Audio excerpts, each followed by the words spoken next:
Alright, then we're back at the truing stand, and well, let's true this wheel. What is truing, you might ask? Well, truing is a process in which we are going to be tensioning all the spokes in the wheel in a manner which will in the end give us a wheel that is both radially, which means in this direction, and laterally, which means in this direction, straight. Essentially, we're going to have a wheel that is both round and centered in the dropouts of the bike. So, what tools are we going to be using? Obviously, the nipple driver. Well, here you can see it. A spoke wrench. I've got two of those. And in the later process, a tool which I haven't showed you yesterday, which is this little gizmo, which is a tension meter. It's a very useful tool to verify whether your wheel is actually correctly built. But we're going to be using this in the latest stages of building the wheel, when we are going to be stress relieving the wheel. For now, we're just going to be using the nipple driver and later a spoke wrench. So let's start. How do we start building the wheel? The most important truing the wheel. The most important part is that you have the highest level of adjustability of effect of what you're doing when the wheel is slack. The more tension the spokes become, the less of an effect you're going to get when truing the wheel, when turning the nipples. So you want to have the wheel as round as humanly possible and as center as humanly possible when the spokes are fairly slack, which means you have to do it correctly from the start and not correct at the end. How am I going about this? I always start by setting myself a initial position of all the spokes, and this is where the nipple driver becomes very handy, because this tab here means that I can turn a nipple pretty much all the way I can humanly take it to it, and at some point the spoke, which is threaded into the nipple, is going to push the driver away, which means that it's going to give me a consistent position of all the nipples in the wheel. So I'm going to do just that. Where is my... here it is. This is my valve hole. It's not really punched yet, but this is the valve hole. It is a very good reference point, and in order to have it as a good reference point later, I'm going to punch it here so I know where I am. Although I could always look at the red spokes, but that's in this wheel. If you're doing a wheel from scratch, which is all black, then the easiest way to orientate yourself where you are is looking at the valve hole. So now I'm setting the initial positions of all the nipples, and I'm exploiting the fact that as I turn them, at some point the driver is going to be pushed out. Oh, there you go. Going to be pushed out of the nipple, and that's the end of me using the nipple driver.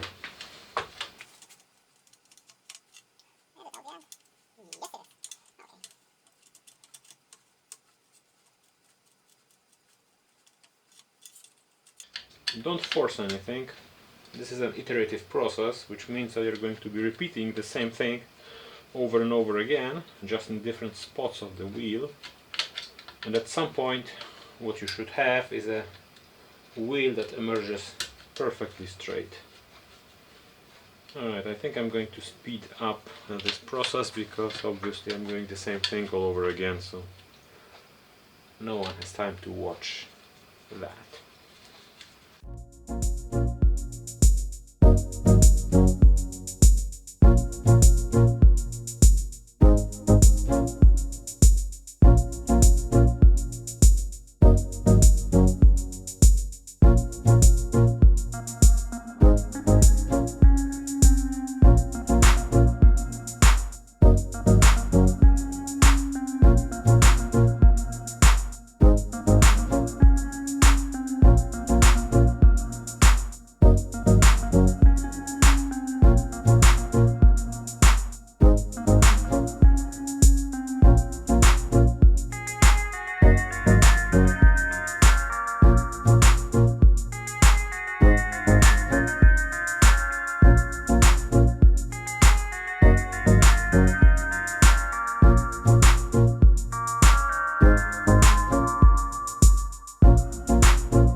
I'm going to shrink the heat shrink here. I'm not going to show it because one, it's boring, and two, that's not really relevant to this video. So, see you in 10 minutes of my time and like 3 seconds of yours.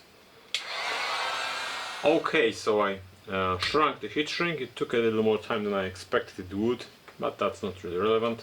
I also removed the excess tape, so this beautiful glitter now clings the rim correctly without causing any trouble. And I couldn't stop myself and I installed the cassette and the disc here. And if you stick around to the end of the video, or you're just going to move that slider there, you're going to hear how awesome the hub sound is. But let's return to the job at hand. First of all, I'm done with the nipple driver now, and that is, I can't turn the nipples anymore. I just set them to initial position, and as you can see, thanks to my very conscious way of lacing the spokes in a fashion of opposite spokes, I have a wheel that's quite workable even at this stage, but I'm going to make it a little better. Now, this is still quite loose actually, so we have a perfect opportunity now to remove any radial play. And how it is done? First of all, you're going to be using this part of the truing stand. You set it like here. I have added some reflective material to it, so I'm going to see a little better. But essentially what you're doing is now spin the wheel and see how much play does it have in this direction of up down. It is perfectly done if you're going to adjust it so it almost touches the rim, but not quite. Oh, here you see. There's my radial plate. It's here, and I'm going to remove it. You locate the entire section that causes you play, and you simply turn the spokes just a little bit until you stop hearing the sound. You have to do it very delicately, and this actually works only when the wheel is fairly loose, because once everything is very tight, removal of radial play is almost impossible. Now, if that didn't help, I'm going to try a few more turns.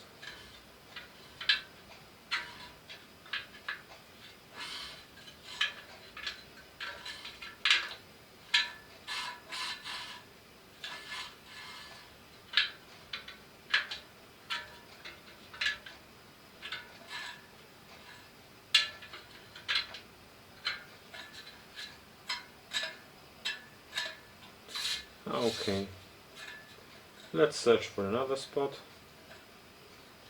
I'm going to turn this a little bit more as well. And here,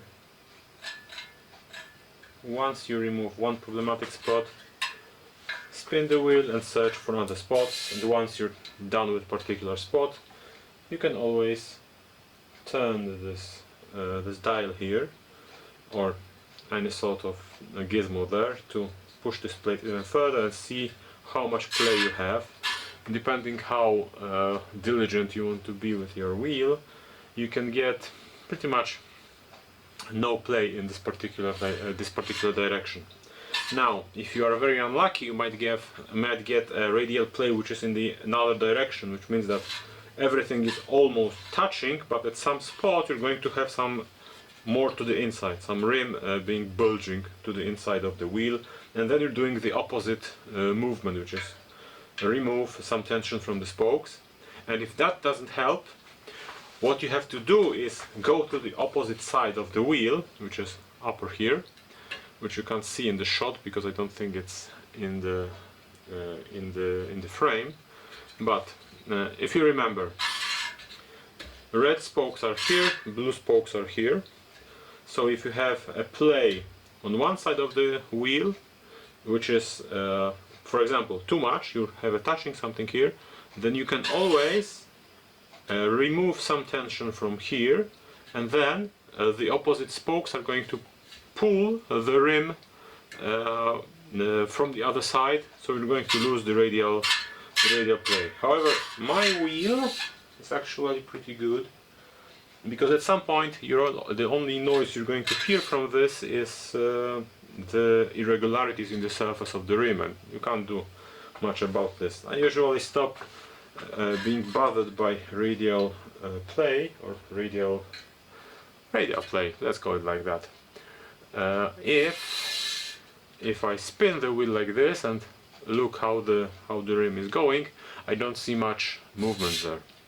Now, assuming I'm lucky, this wheel doesn't have much play in it, so the second stage is to remove the lateral play, and there are several approaches to this problem, but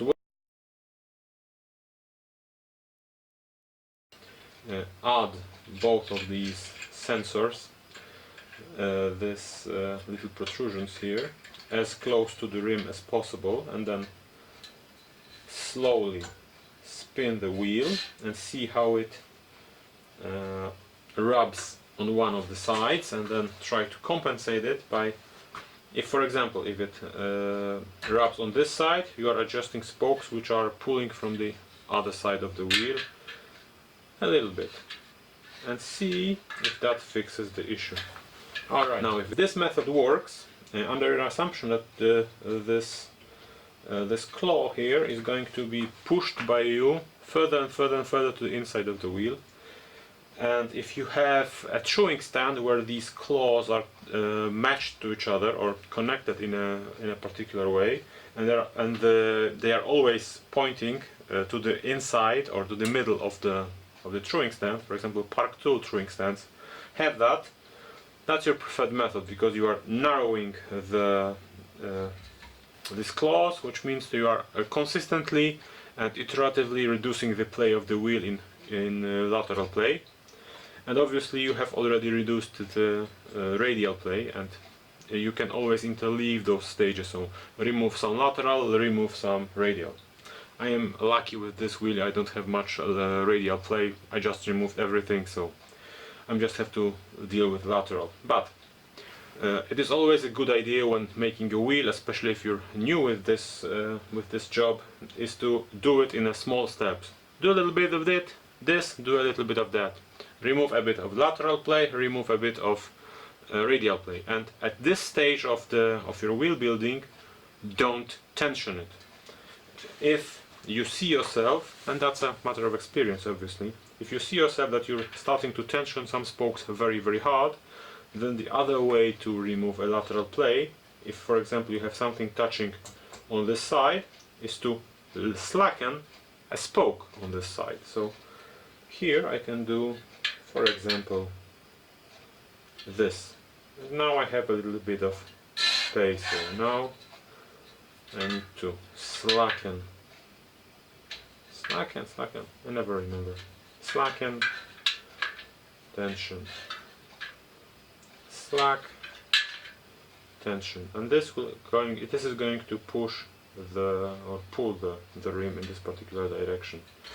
And sometimes you have to help yourself with a little bit of force, because you can always try to push something, and as long as the spokes are not perfectly tensioned, something's going to settle.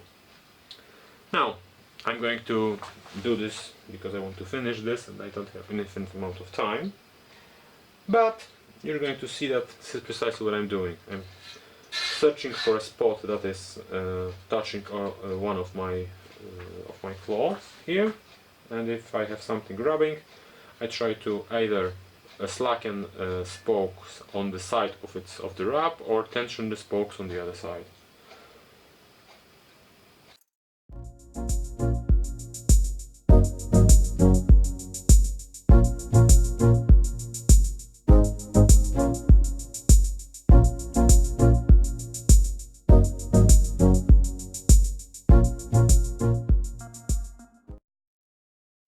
Now this is the joy of making a new wheel, because everything just hops into place if you have the correct spoke length and good quality components. For example, if all the spokes are in the same length, then after setting them with a nipple driver, they just fit into place, and I'm almost done with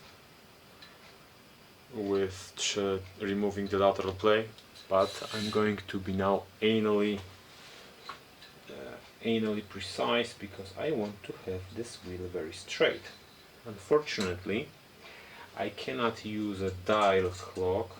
I'm going to show it to you right about now.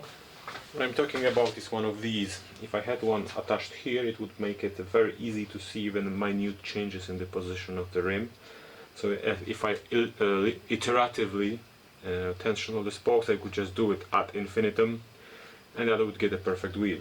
However, I can't do this on this particular wheel because this glitter has a differing or varying thickness, so it would just jump in random directions, and I am a bit scared of scratching it, so I'm going the hard way, which is trying to find as little space in between this claw or this jaw and the rim, which is doing it the old school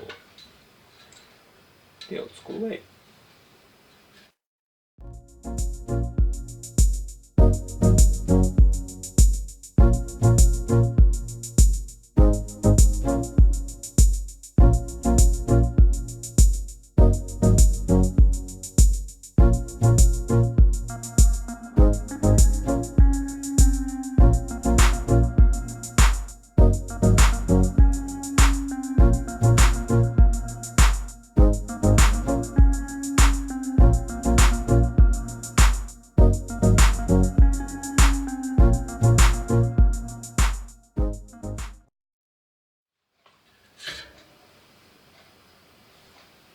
There you go. This is the joy of making a wheel from new components, but as you can see I have an almost straight wheel. I think I'm even going to show it to you, but I just need to find my sports camera.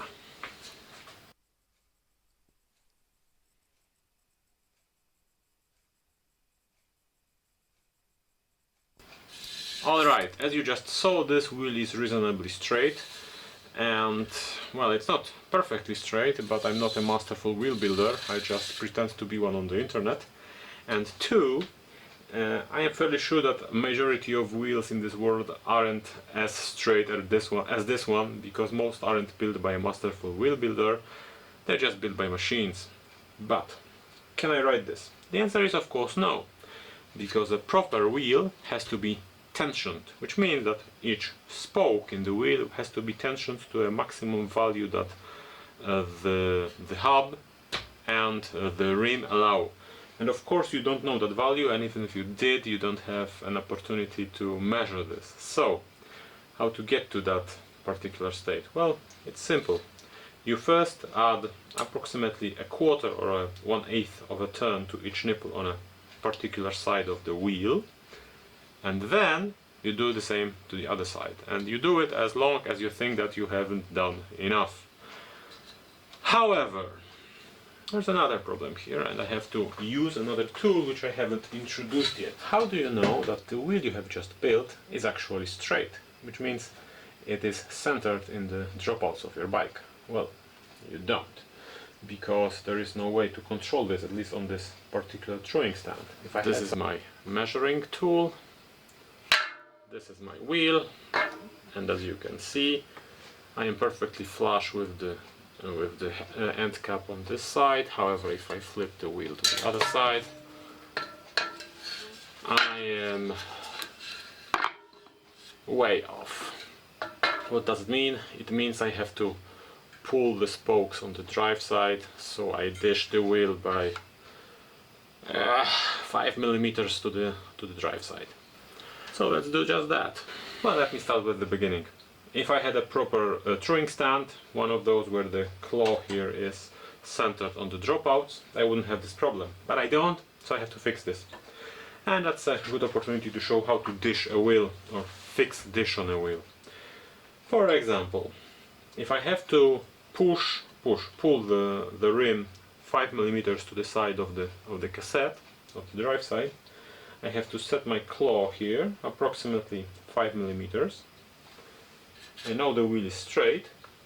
So now what I have to do is go to the valve hole and then just add half a turn to each spoke that is connected to the flange on the drive side, and you do it as long as you're out of your goal. But you won't be able to do it as long as you're out of your goal, because at some point you're going to, as you're tensioning these spokes, you're also tensioning these spokes, because the rim is moving itself towards the drive side, which means that at some point you'll have to loosen the spokes on the non-drive side, and vice versa if you're doing it the other way. Note, however, it is always easier to dish the wheel to the non-drive side than the drive side, because the angle of approach of a spoke is much more friendly towards this particular modification on the non-drive side. Alright, so I'm going to fast forward this. Let's see what I'm doing.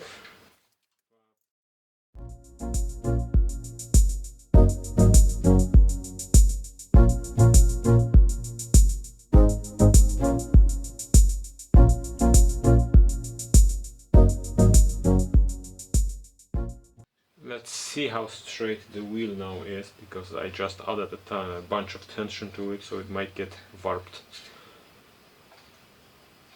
But still reasonably straight.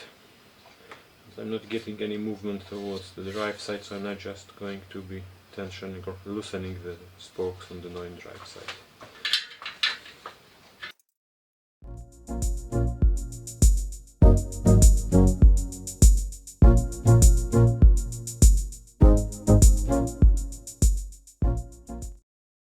And now I'm tensioning the spokes drive side, and that's how it goes.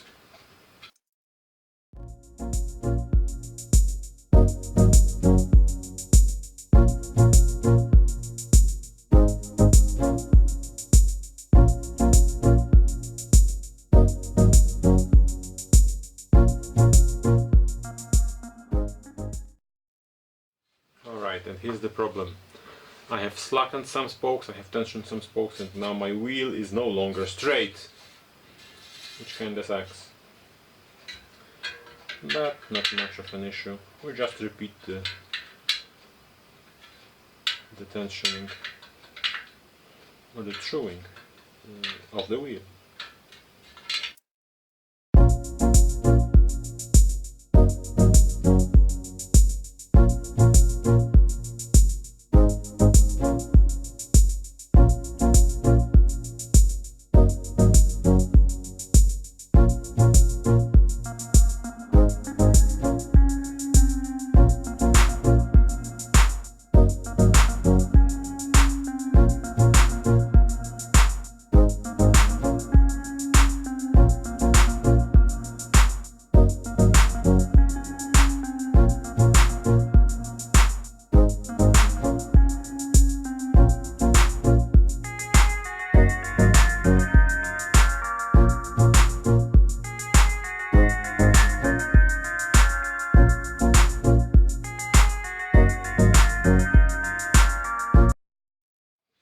As you can see, invariably I have added some radial play to this, so now I'm going to try to combat it.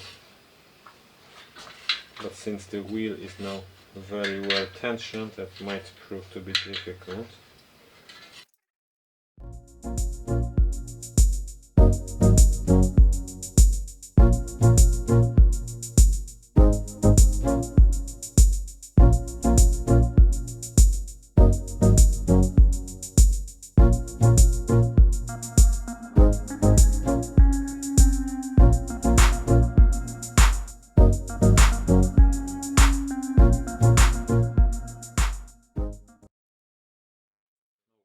Now I'm going to I'm going to check whether this is in the center of the wheel or on the dropouts. Okay, the wheel is now reasonably straight. Let's see if it's centric, and if it is, I have to now release the pressure. And no, that doesn't mean I'm going to get drunk. It means I have to be violent. You'll see what I mean in a second.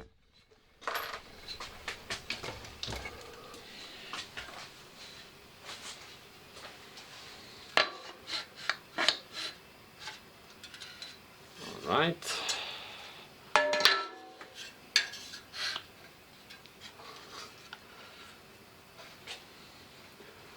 Okay, I hope you can see this, but there's no space here. I hope you can see it, but there's no space here.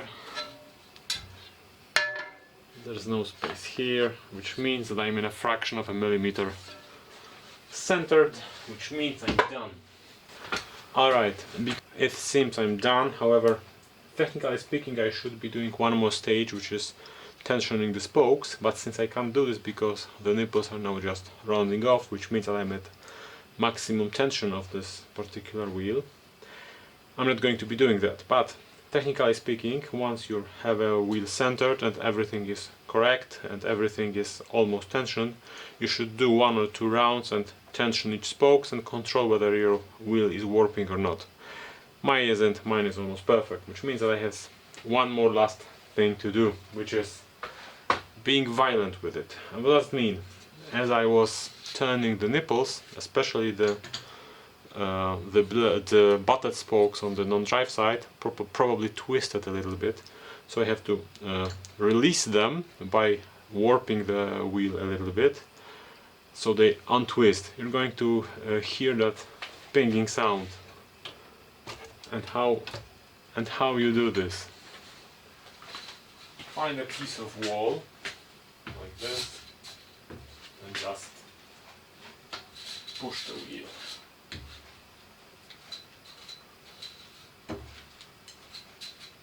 Why am I not hearing anything? Maybe because it's not as hard as I thought. Sometimes you hear, sometimes you don't. Alright, the wheel is fairly straight. I'm not going to be making it any straighter because that's going to be a job's work. And that's because I have this glitter here, and this glitter makes this much more difficult than it has to be. Okay, now I'm done with the wheel. Now let's try to assess if my work was correct. Technically speaking, I should have known how much tension here. It depends on how much tension I have in my spoke, but I don't. The important part is that since this wheel is straight, then most spokes on one side should have more or less the same tension. And let's see what sort of result I'm going to get. This one is 22. That's sensible because that's a blade butted spoke. And this one is 24, which is about 10%, so that's within the margin of error. This one is 23. And this one is 15, which means we need to tension it a little bit. Where's my spoke wrench? Here you are. By tensioning it, I shouldn't break anything. Let's see, am I in about 22, 25? Not yet. Once I know the range of all the spokes, I can adjust the tension on the outliers, which in the end is going to give me a much sturdier wheel. And I am 20. Maybe here I am a little slack.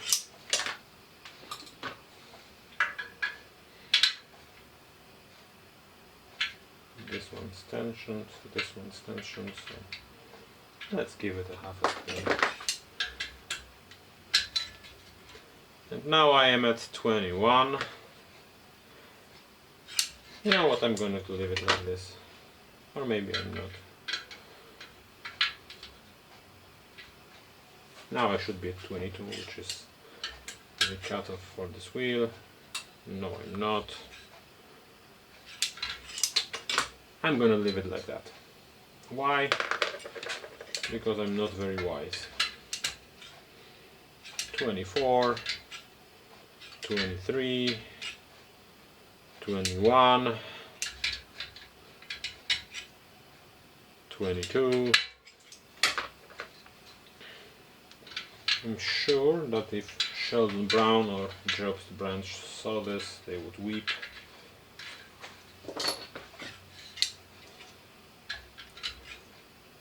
$22, $22, $22. Damn, I'm good. Let's see the other side. This should be twice as much, I guess. 34, 35, 35, 34.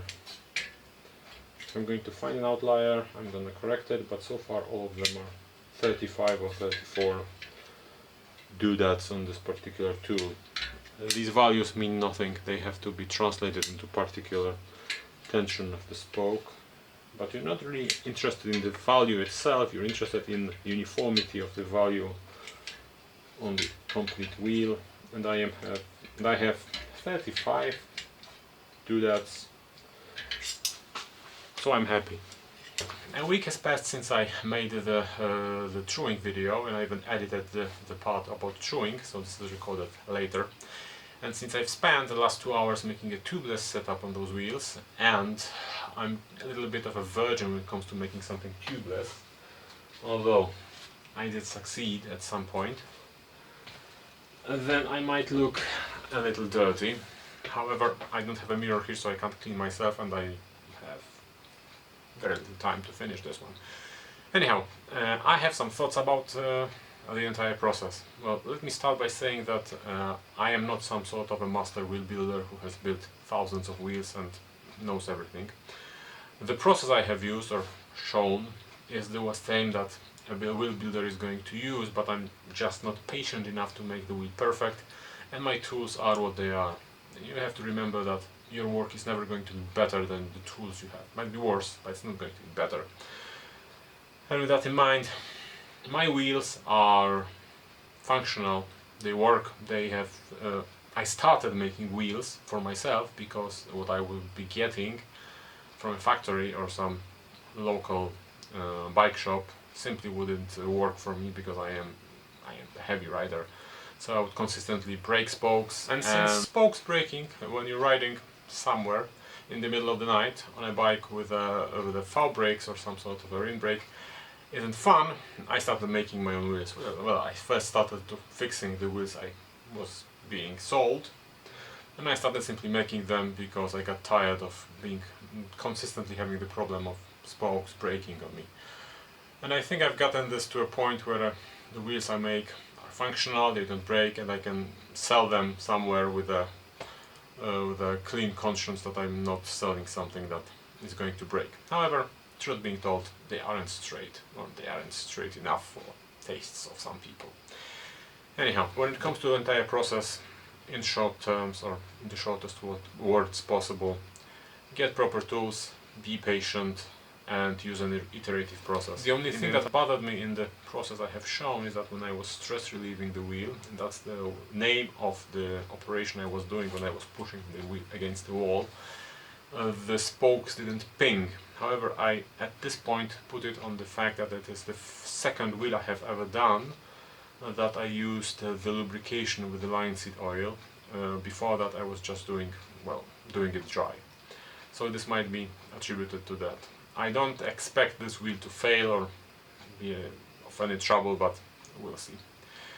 And with that in mind, I hope you found this video interesting, because I had quite a bit of fun making it, although it took a little bit of time.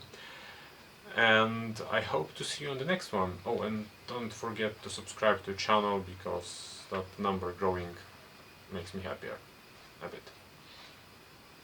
Oh, and I forgot, I promised you a hub sound video, so here it is.